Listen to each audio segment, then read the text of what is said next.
Умер Кульчубатов. А в это время враги готовятся к нападению. Душмандар байкатпастан кыргыздарды басып алып, өлтүрүүбүз.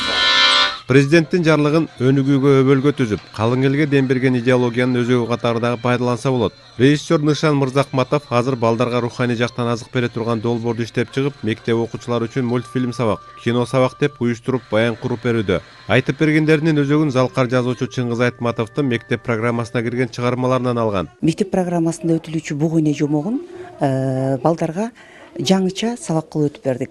Муну менен биз бул сабакты өтүү менен балдарга визуалдык көрсөтүү, балдарга жакшы таасир, бүгүнкү күндүн талабы балдарга жакшы таасир берет.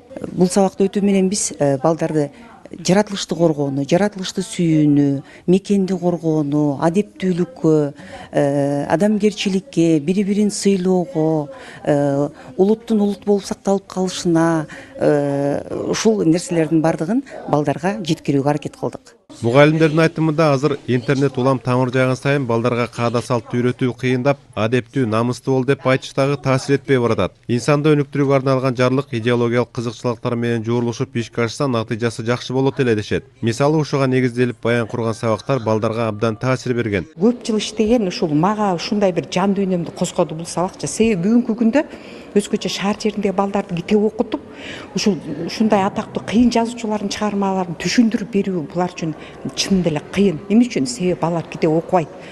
А мына 10-11 класстар менен сүйлөшкөндө ушул мен сабак берген окуучулар айтып атпайбы, эже ушул агай дагы келип сабак берсе, өтүп берсе дейт. Эмне болду десем, биз телевизордон кинону көргөндө дейт, анча маани берген эмеспиз дейт. Ушул жерден агай кинону көрүп, кайра бизге түшүндүрүп аткандай, эмнеге кээ бир жерде ыйлабыз келди дейт. Бүгүнкү күндө чын деле балдарыбыз маңкурт болуп баратат. Мына ата бабабыздын тарыхын, манасты, тарыхый чыгармаларды өткөндө балдар чын дили менен мындай көңүл буруп, ошого терең маани бербейт да. Ошон үчүн биздин улуу адамдарды, биздин кыргыз элинин басып өткөн салтыбызды, тарыхыбызды, жолубузду баалай билишпейт. Алар качан баалайт?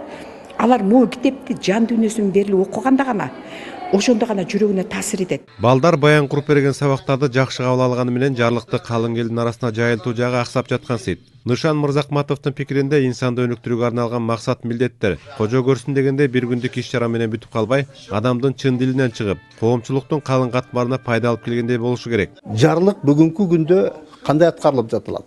Маселенин бардыгы мына ушул нерсеге келип токтолот.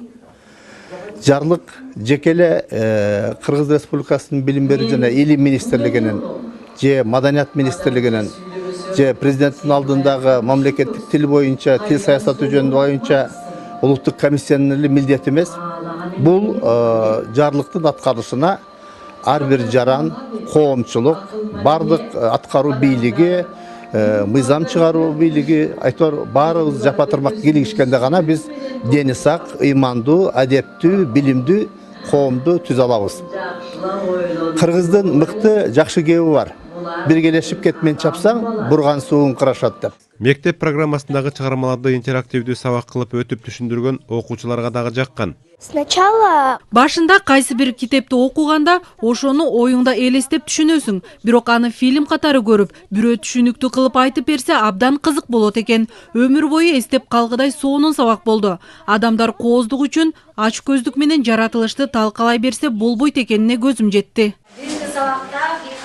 Учурда адептүүлүк менен адамгерчиликти даңазалап, мектеп окуучуларын терең ойлонуп көрүүгө чакырган мындай интерактивдүү сабактар демөөрчүлөрдүн жардамы менен гана ишке ашып келүүдө. Тариел Чуңгулов, Бекжан Токтосунов, Ала Тоо 24.